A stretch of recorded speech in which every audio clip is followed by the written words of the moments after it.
Well, hello my dear gardeners. Does this look like a sofa? Well, we are for a sofa garden corner makeover. And I always thought, I'm a great gardener, right? I have such a beautiful garden. And here I am, I can do my own upholstery. What is it? Is it difficult to do it? Of course it's not. Well, did I get humbled by this project? And I must say that humility is a good virtue, and also God gave me creativity. So this is for the sofa to hide my mistakes. Let's do this sofa makeover.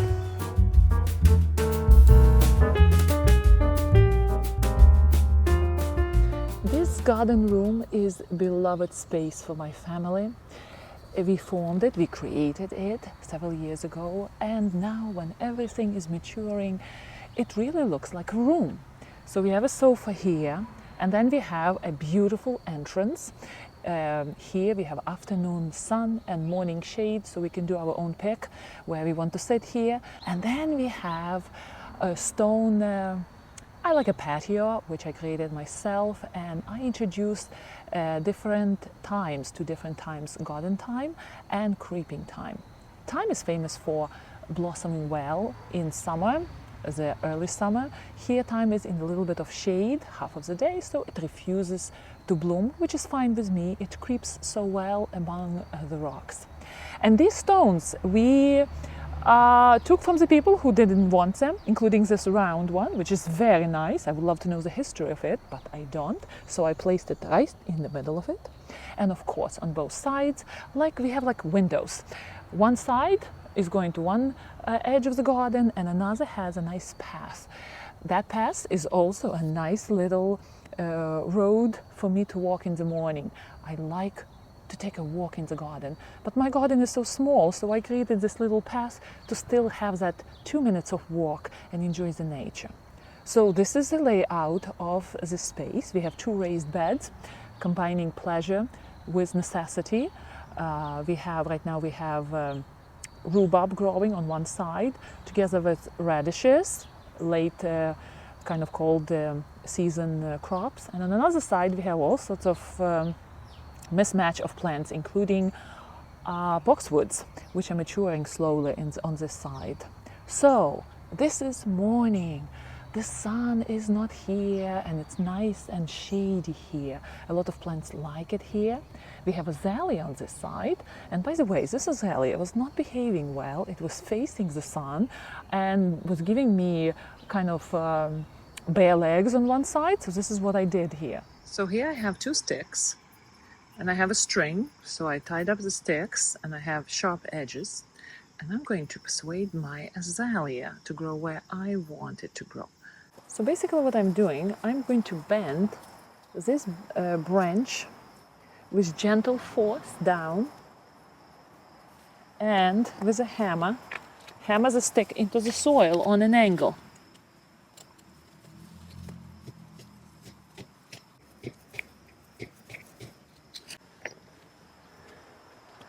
All right, one more, what do you say? Like this? Or maybe like this. All right. You know what, garden furniture can really change the look of the garden.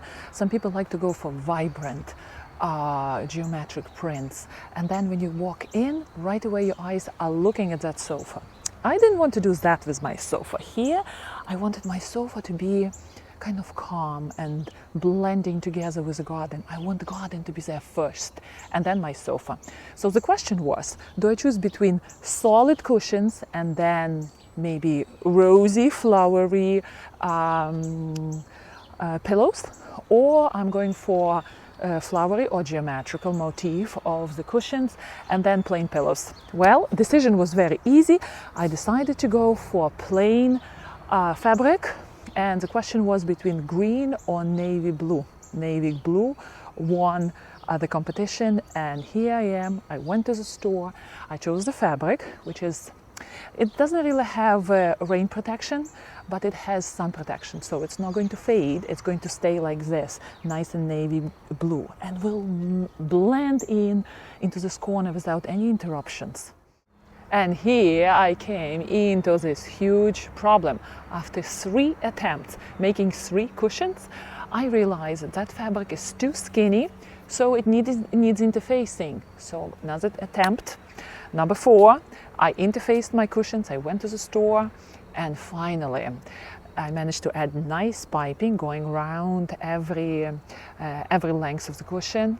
But my cushions are not really fitting well, and I must say I'm a perfectionist. I like everything to be done just right, you know, the job well done, and I can't say that this job is very well done. Let me show you my cushions. I cringe every time I see it, but you know what? I have to accept it because I have to accept my limitations.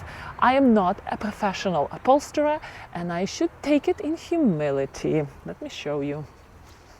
All right, this is the first one and the best one. It's done well, but you know what? It's not tight, and I like it when professionals do it. It's nice and tight here. When you sit on it, you see how it kind of wrinkles here at the edges, plus this mistake here. Oh, the perfectionist in me is cringing, but what can you do? Well, let me tell you, this is the best one, and I will show you the worst one. This is the worst one. Oh gosh, what can you do? Look at this. This is too wide here. I should have given a little bit less of space here. Plus, it's not really 100 fitting well.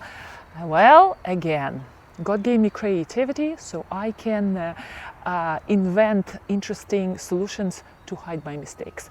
And sofa is, you know, we're going to sit on this sofa. But because I was a little bit too tight on these edges, they became kind of smooth here, and they opened a lot of gap between the cushions. Here you go, I will show you what I mean.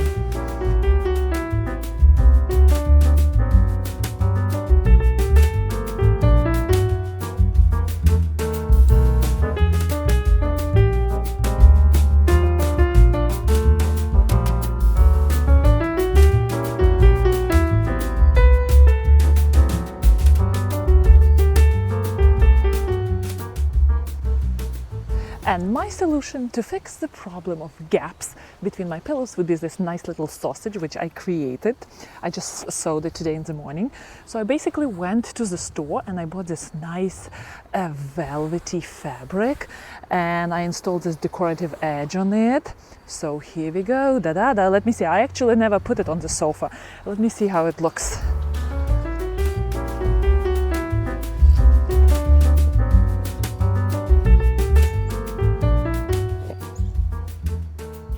Now the fun part, my pillows. I wanted to dedicate pillows to have a little bit of mention on the sofa of my beloved roses, because my garden has special space for it and my heart has special space for roses.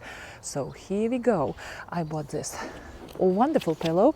It kind of looks old-fashioned, but it is all right by me. It has beautiful roses and it has cool colors. By the way, I had to talk to my sister over in Ukraine, who is a professor of art at the university, and I was asking her which color should I match this pillow with. I wanted to have both pillows on both sides of the sofa, and then behind it some sort of a solid color, and I was trying to look and pull some colors from here. So my sister said cool colors should be matched with cool colors, so go for cool green.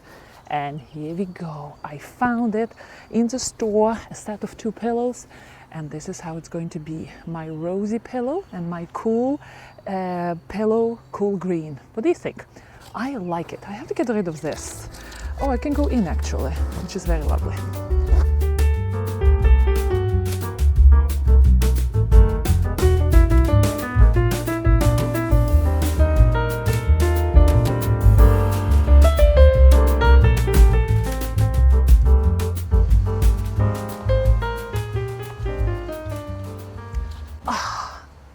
Oh, it feels good to sit, finally.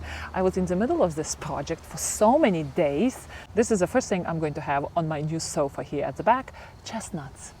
I have good attitude towards American chestnuts.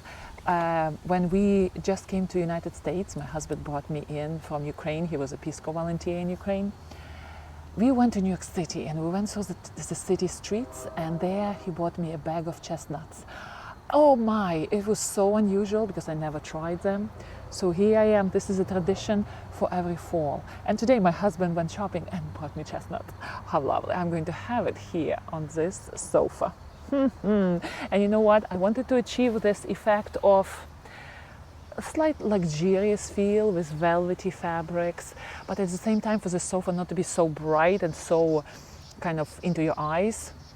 For this to be a comfortable corner, not overpowering the garden. What do you think? I think I like it. Well, let's enjoy the chestnuts. And you have a lovely day. Happy gardening.